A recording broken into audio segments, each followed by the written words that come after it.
Biarlah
masing-masing. Urapan yang sama turun atas kami.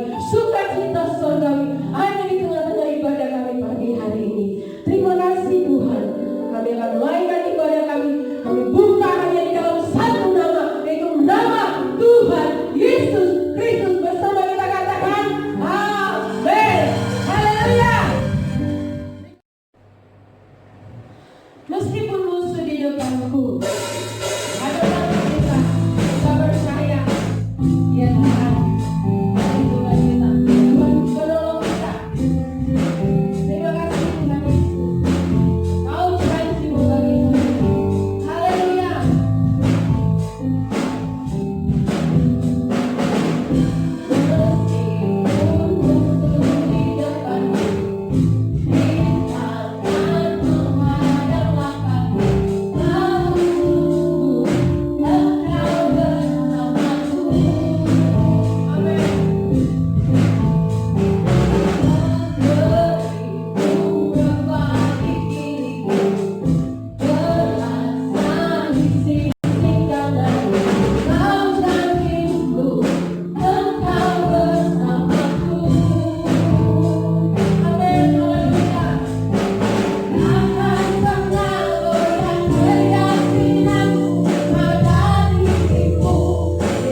Engkau izinkan sesuatu terjadi.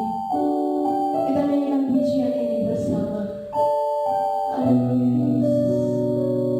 Terima kasih Tuhan. Segala sesuatu kami percaya ada rencana Tuhan bagi kami. Bila Kau izinkan sesuatu terjadi, ku percaya semua untuk kebaikan.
Salam saudara yang dikasihi Tuhan. Kembali kita berjumpa di channel YouTube ini dalam ibadah minggu ini.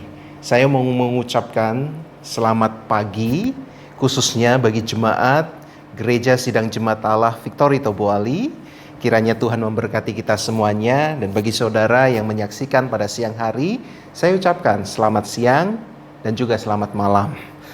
Terima kasih atas perkenanan Tuhan dan kita bersama-sama bisa beribadah pada hari ini. Sebelum kita menerima firman Tuhan, saya ajak saudara semuanya untuk berdoa bersama-sama dengan saya. Bapa yang kami kasihi dalam Kristus Yesus Tuhan, Allah yang kami sembah, Allah yang begitu mulia dan ajaib di dalam kehidupan kami. Kami bersyukur Tuhan, hari ini kami bisa beribadah. Kami bersyukur Tuhan, ada waktu yang Tuhan berikan bagi kami, sehingga kami bisa berhadapan di dalam hadirat Tuhan.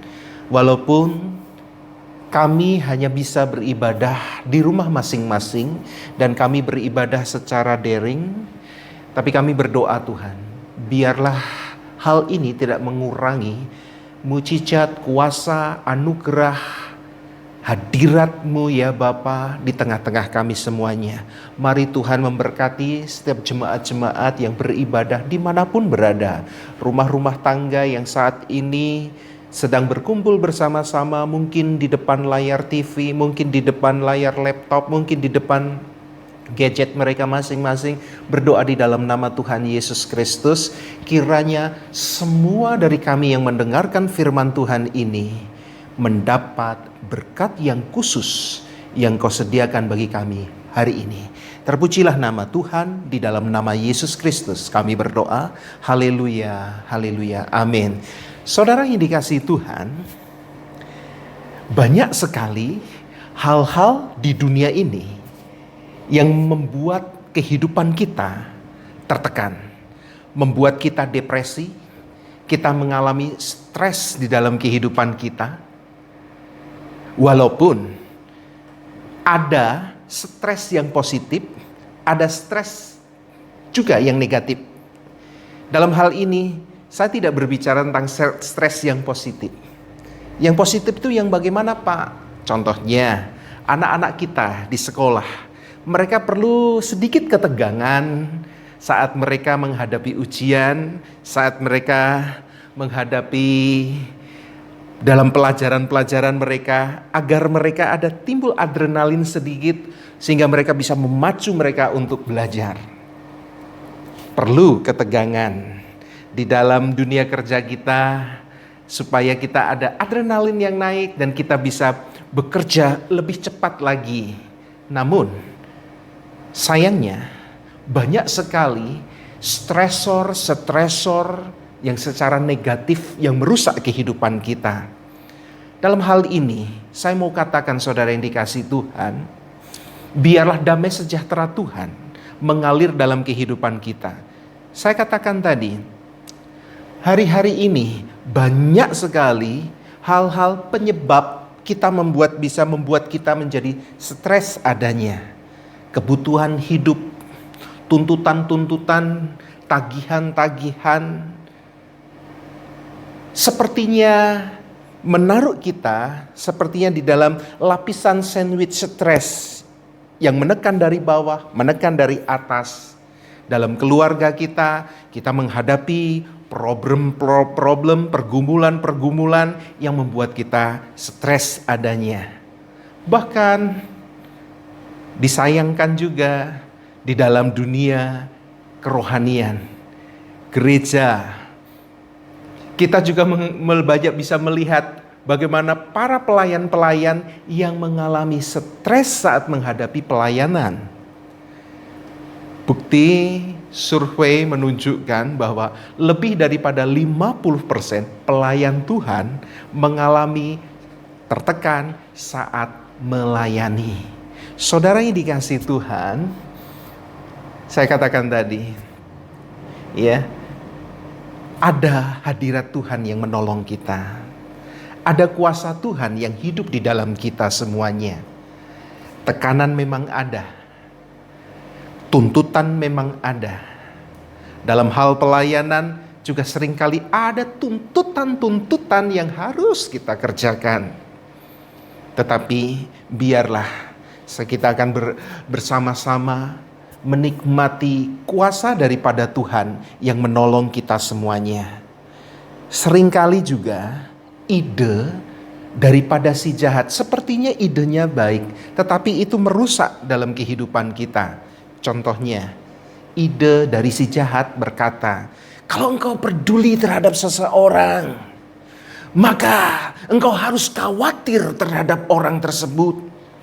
Atau engkau khawatir apa yang akan terjadi dalam kehidupan orang yang engkau kasihi tersebut. Seringkali kita khawatir. Kita diajak khawatir memikirkan anak kita yang jauh dari tempat kita yang saat ini. Kondisi COVID-19 seperti ini, bagaimana ya anakku yang di Jakarta? Bagaimana anakku yang di Bandung? Bagaimana anakku yang ada di luar negeri? Dan kita memikirkan itu. Dan kita diajak untuk stres. Memang, saudara dikasih Tuhan, kita memikirkan mereka sebagai bentuk rasa kasih kita kepada mereka. Tetapi biarlah itu tidak membuat kita menjadi depresi, menjadi khawatir, menjadi ketakutan. Tetapi biarlah saya sendiri mengajak saudara sekalian dikasih Tuhan. Satu hal yang kita belajar di hadapan hadirat Tuhan. Satu hal besar yang bisa kita lakukan di hadapan hadirat Tuhan adalah let it go. Artinya, pekerjaan yang besar yang kita lakukan di hadapan hadirat Tuhan adalah menyerahkan, berserah, dan tentunya juga percaya kepada Dia yang sanggup menolong kita. Let it go. Ini adalah tindakan besar dalam kehidupan kita.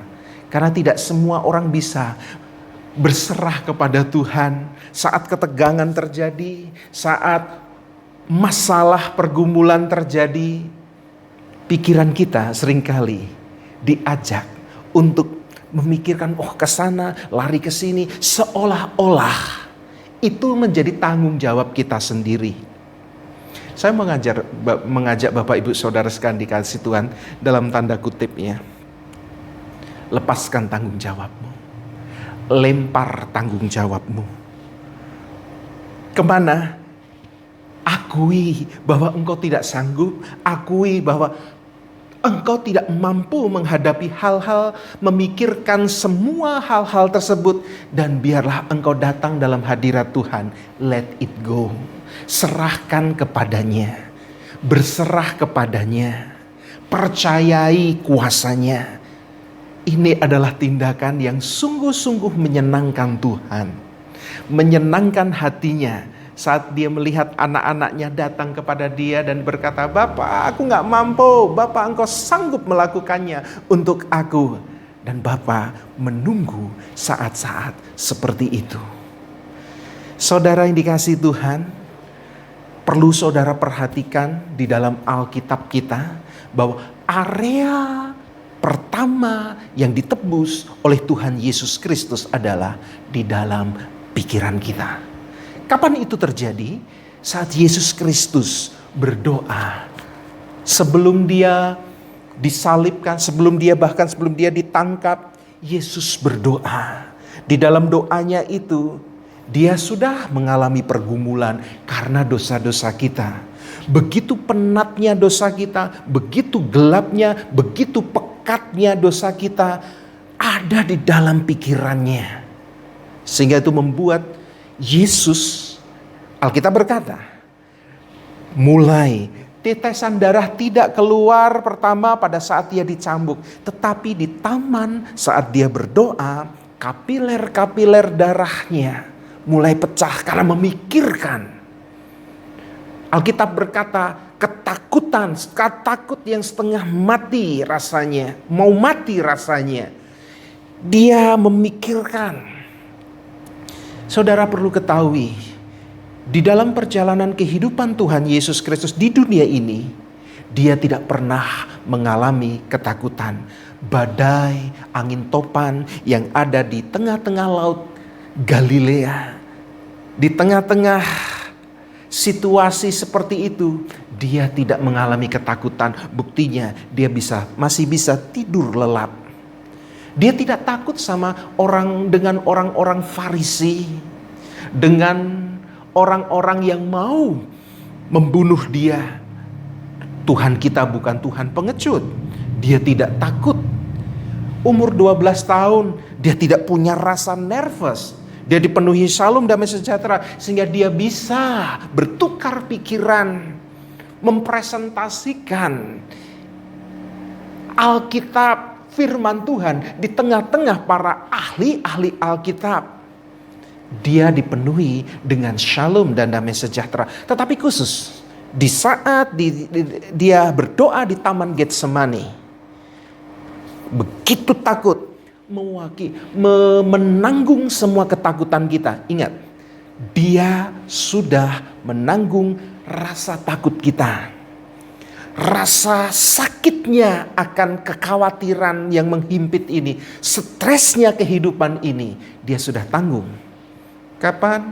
Di saat dia berdoa di Taman Getsemani. Saudara, apa yang dilakukan oleh Adam pertama itu sangat berefek bagi keturunan-keturunan Adam, bahkan sampai sekarang ini. Apa yang dilakukan oleh Adam itu membuat trauma-trauma, membuat ketakutan-ketakutan memenuhi dunia ini.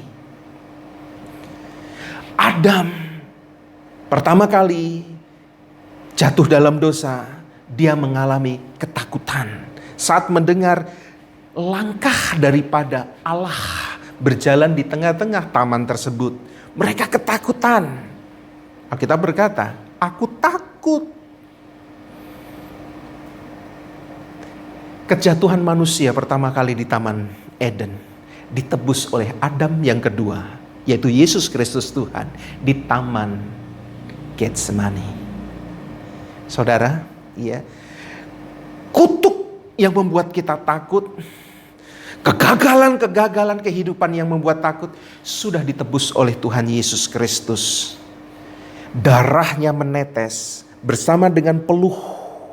Alkitab berkata bahwa pertama kali manusia dikutuk, tanah akan terkutuk, dan manusia harus berpeluh untuk menghasilkan makanan dari tanah yang terkutuk tersebut. Tetapi di Taman Getsemani, Tuhan Yesus sudah menebus itu. Bahkan Alkitab berkata, darahnya, tetesan itu menetes di tanah. Berarti saudara, tanah yang saudara injak saat ini bukanlah tanah yang terkutuk lagi. Tidak susah lagi untuk mencari makan. Saudara dan saya berpindah dari kutuk menjadi berkat. Tanah dimanapun, areal dimanapun, pekerjaan dimanapun yang saudara geluti, diberkati oleh Tuhan. Saudara tidak perlu menghadapi ketakutan ini seorang diri. Ada Yesus yang sudah menebus rasa ketakutan-ketakutan kita. Matius 11 ayat 28 sampai 29 berkata, marilah kepadaku semua yang letih, lesu, dan berbeban berat, stres. Aku akan memberikan kelegaan kepadamu. Tuhan akan memberikan sebuah rasa kelapangan. Seolah-olah yang tadinya beban berat, yang tadinya letih lesu, stres, tertekan, depresi, napas pun tersenggal-senggal. Tetapi Yesus datang. Yesus mengundang supaya kita datang kepadanya, dan janjinya, aku akan memberikan kelegaan, kelepasan bagi kita semuanya. Alkitab juga mengatakan selanjutnya, pikulah kuk yang kupasang dan belajarlah kepadaku, karena aku lemah lembut dan rendah hati, dan perhatikan kata-kata terakhirnya, jiwamu akan mendapat ketenangan. Kita akan mendapat sebuah suasana rest, relax, napas yang bisa panjang, tatapan wajah yang bisa bersinar, mata yang kembali bisa memandang dengan indah. Yesus mengajak kita datang kepadanya dan let it go. Beban masalah kita kepadanya. Satu-satunya di ayat Alkitab Perjanjian Baru yang mengajak kita takut adalah justru sebaliknya, saudara. Satu-satunya perintah takut di dalam Alkitab Perjanjian Baru yaitu takutlah kalau kita tidak memperoleh kelegaan. Ibrani pasal 4 ayat 1. Sebab itu baiklah kita waspada. Dalam King James Version berkata fear, takutlah. Takutlah ke apa? Supaya jangan ada seorang di antara kamu yang dianggap ketinggalan, sekalipun janji akan masuk ke dalam perhentiannya, yaitu tempat kelegaan tadi, restnya tadi, masih berlaku. Jadi takutlah kalau engkau tidak rileks. Takutlah kalau engkau tidak masuk di dalam tempat kelegaan, peristirahatan. Menarik bukan? Ya. Saudara diajak oleh Tuhan untuk let it go, relax. Menjalani kehidupan ini jangan seperti orang yang tidak mengenal Allah. Yesus pernah mengatakan, jangan kamu khawatir tentang apapun juga. Apa yang kamu makan, apa yang kamu minum, apa yang kamu pakai. Jangan kamu khawatir seperti orang yang tidak mengenal Allah. Saudara dan saya mengenal Allah. Dia bukanlah orang lain bagi kita. Dia adalah Bapa kita yang bertanggung jawab dalam kehidupan kita. Ada gambaran lain, dia adalah gembala yang agung. Kita ini domba-dombanya. Saudara, saya mau bertanya kepada yang mendengarkan khotbah ini. Yang memikirkan kambing domba itu makan dombanya atau gembalanya. Tentulah gembalanya yang berpikir akan mengajak dombanya itu kemana ya? Ada padang rumput hijau yang mana ya? Itu pekerjaannya gembala untuk memberi makan kepada domba-dombanya. Kalau ada dombanya yang sakit, siapa yang seharusnya kebingungan? Gembalanya. Termasuk kalau ada dombanya yang jomblo, siapa yang bingung akan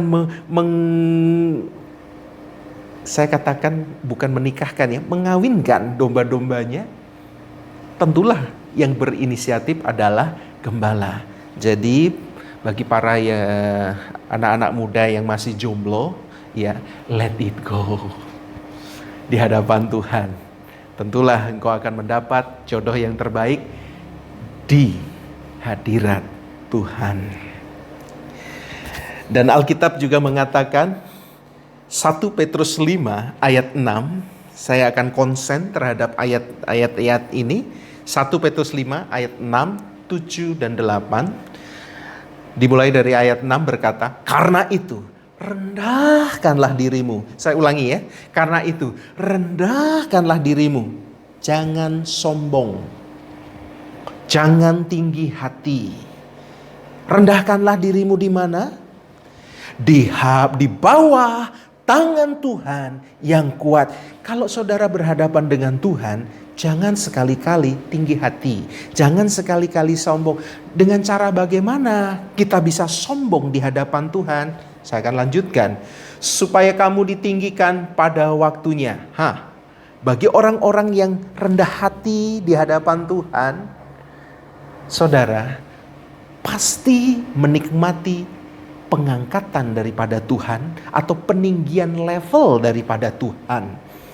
Karena itu rendahkanlah hatimu di bawah tangan Tuhan Allah yang penuh kuasa. Dengan demikian Dia akan memberikan kamu pada waktunya Ayat 7. Ayat 7-nya berkata, tadi gimana? Cara merendahkan hatinya gimana? Cara supaya kita nggak sombong bagaimana? Ayat 7 jawabannya yaitu, serahkanlah segala kekhawatiranmu kepadanya. Sebab ia yang memelihara kamu. Haleluya. Jadi bagi orang-orang yang mau rendah hati adalah dengan jalan serahkan kekhawatiranmu kepadanya. Dia ulangin lagi, let it go kepadanya. Ya, serahkan kekhawatiran kita kepadanya, maka engkau disebut orang-orang yang rendah hati di hadapan Tuhan. Tuhan pasti menolong, Tuhan pasti mengangkat kehidupan kita, Tuhan pasti memulihkan kehidupan kita. Karena seringkali saudara, yang terjadi adalah sebaliknya. Ketika pergumulan terjadi, kita dipacu untuk gimana? Ini tanggung jawabku. Aku harus mengatasinya. Kita lari ke sana, kita lari ke sini. Seolah-olah saudara itu menanggung beban itu seorang diri. Dan saudara enggan untuk melepaskan kepada Tuhan. Saudara enggan untuk memberikan semua. Alkitab berarti berkata segala berarti ya segala, all, semua kekhawatiranmu, kekhawatiran tentang anak-anakmu, let it go kepadanya. Mungkin hari-hari ini saudara mungkin berkata, Pak Pendeta, anakku yang remaja sudah menginjak remaja ini kurang ajar sekali. Dia sudah pulang malam, dia sudah bergaul dengan teman-teman yang tidak benar. Dan itu menekan saya, membuat saya stres. Saudara, let it go. Serahkan anakmu itu kepada dia. Carilah tempat yang dimana engkau bisa berkata, tempat yang sunyi mungkin, tempat yang independen, tempat yang dimana engkau bisa berdua dengan Tuhan, dan serahkanlah segala kekhawatiranmu, termasuk keuangan. Serahkan kepada dia. Let it go. Saya juga belajar, saudara, untuk menyerahkan semua keuangan gereja ini yang sedang kita tidak bisa beribadah. Bagaimana dong, tidak ada pemasukan untuk gereja Tuhan, sementara tidak bisa beribadah seperti ini. Saya let it go kepada Tuhan.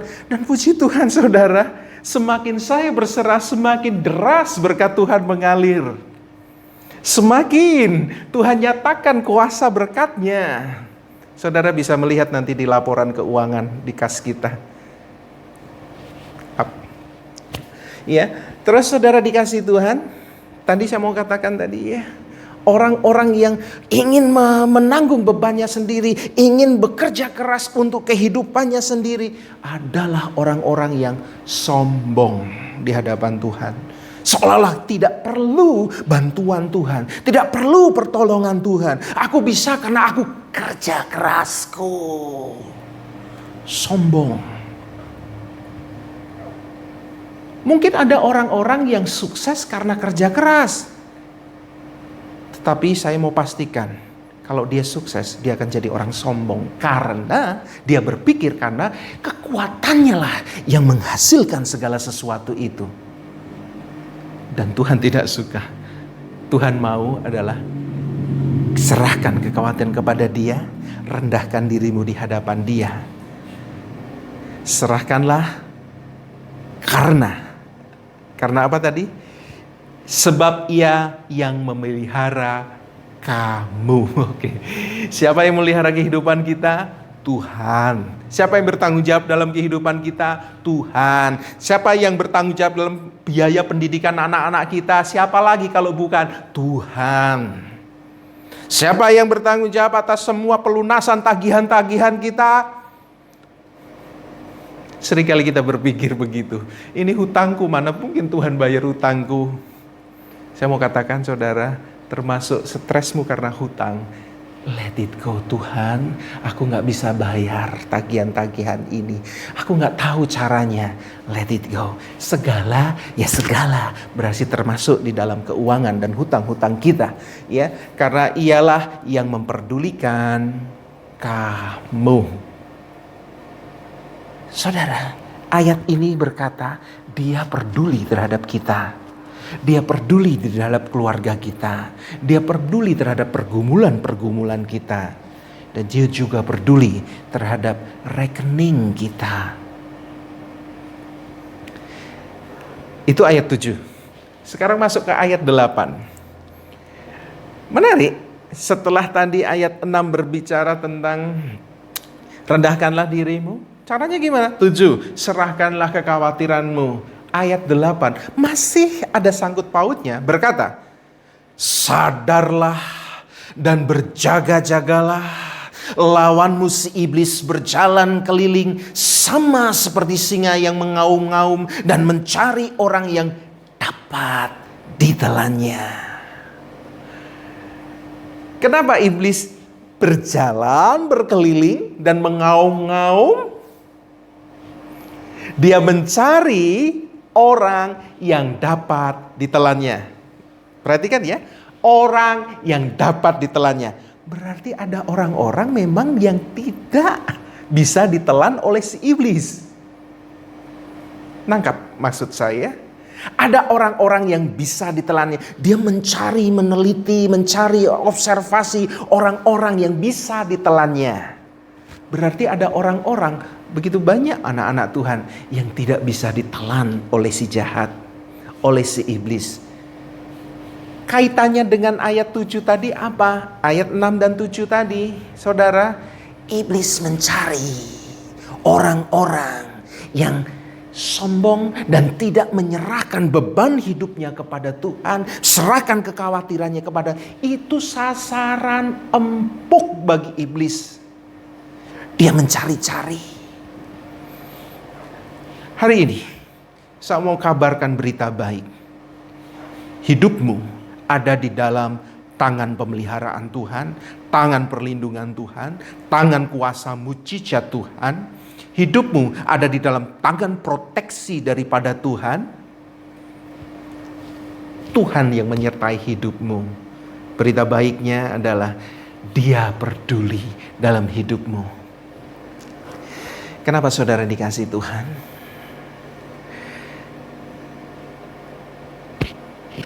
Saya mau katakan saudara, ketika Yesus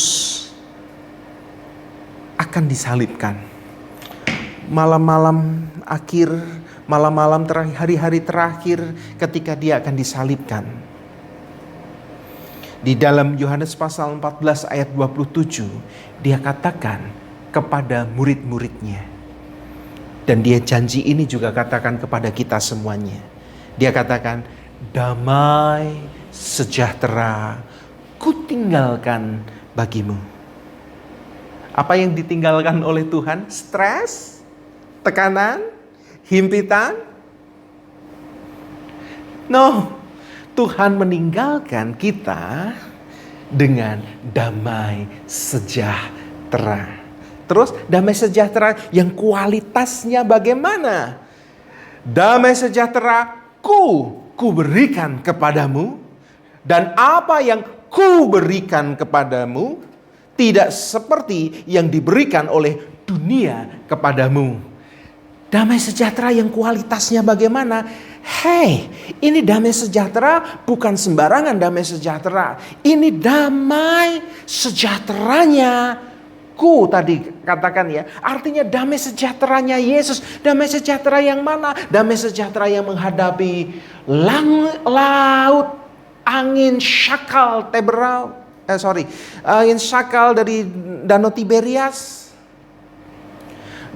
Damai sejahtera yang begitu shalom menguasai kehidupannya. Dia tidak takut apapun juga di dalam pelayanannya.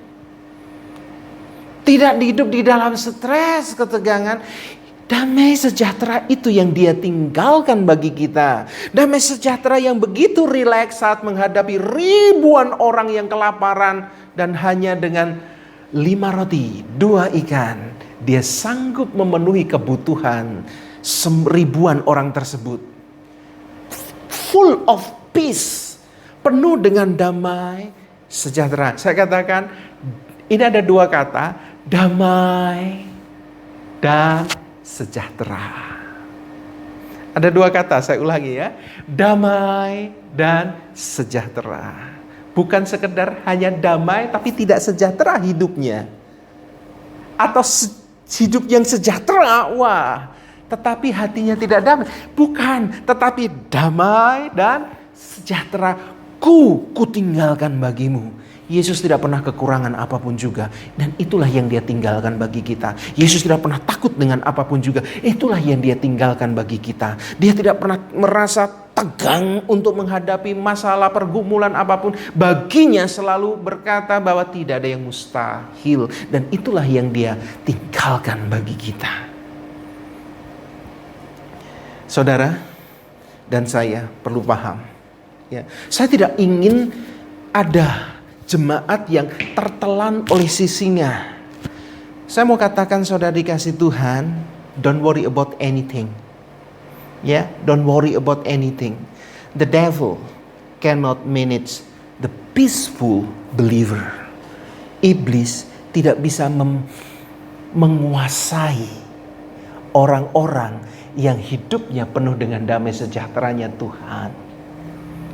Kiranya firman Tuhan hari ini menolong kita semuanya. Saya mau berdoa untuk saudara semuanya yang menyaksikan khotbah ini, biar saudara juga dipenuhi dengan shalom damai sejahtera daripada Tuhan. Bukan sampai damai sejahtera yang hanya ditawarkan oleh gereja, oleh para pengkhotbah.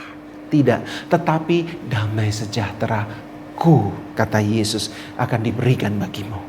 Mari saudara dikasih Tuhan, engkau mengangkat tanganmu di hadapan Tuhan. Sama-sama dengan saya kita akan berdoa. Bapa yang kami kasih dalam nama Yesus Kristus Tuhan, kami bersyukur, kami menyembah Allah yang benar, kami menyembah Allah yang hidup di dalam Kristus Yesus Tuhan. Allah yang begitu peduli dalam kehidupan kami, Allah yang begitu memperdulikan apapun juga, sehingga kami juga tidak khawatir tentang apapun juga. Dan ajari kami Tuhan untuk bisa let it go. Menyerahkan setiap masalah pergumulan, apa yang membuat pikiran kami ini pusing, tetapi kami mau serahkan di hadapan Tuhan. Semua tuntutan-tuntutan kehidupan ini yang membuat kami depresi ini, kami mau serahkan di hadapan Tuhan. Dan suplai daripada Tuhan biarlah mengalir dalam kehidupan kami. Apapun itu juga Bapa yang terbaik daripada surga mengalir dalam kehidupan kami.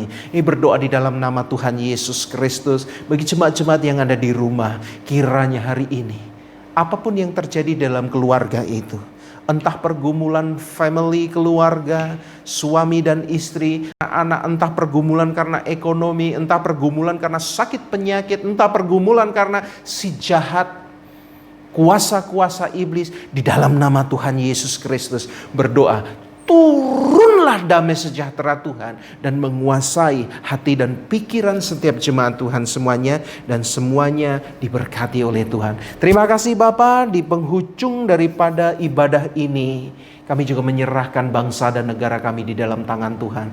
Tuhan, kami butuh hikmat Tuhan, dan Engkau berikan kepada para pemimpin-pemimpin pemerintahan ini, biarlah bisa membuat sebuah kebijakan yang pas, yang sesuai, yang cocok, yang tepat, di saat waktu yang tepat, kesempatan yang tepat. Kami berdoa di dalam nama Yesus, itu tercurah bagi para pemimpin kami, sehingga bangsa ini bisa terbebas dari COVID-19 ini. Terima kasih Tuhan, terima kasih Tuhan. Kami mengucap syukur di dalam Kristus Yesus Tuhan. Kami mengakhiri ibadah ini. Mari jemaat Tuhan, engkau mengangkat tanganmu dan terimalah berkat datangnya daripada Tuhanmu. Tuhan memberkati dan melindungi engkau. Tuhan menyinari engkau dengan wajahnya dan memberikan kepadamu kasih karunia-Nya. Tuhan menghadapkan wajahnya kepadamu dan memberikan kepadamu shalom, damai, sejahteranya. Terima ini dan sama-sama dengan saya, mari kita katakan, amin. Tuhan Yesus memberkati kita semuanya. Selamat hari Minggu.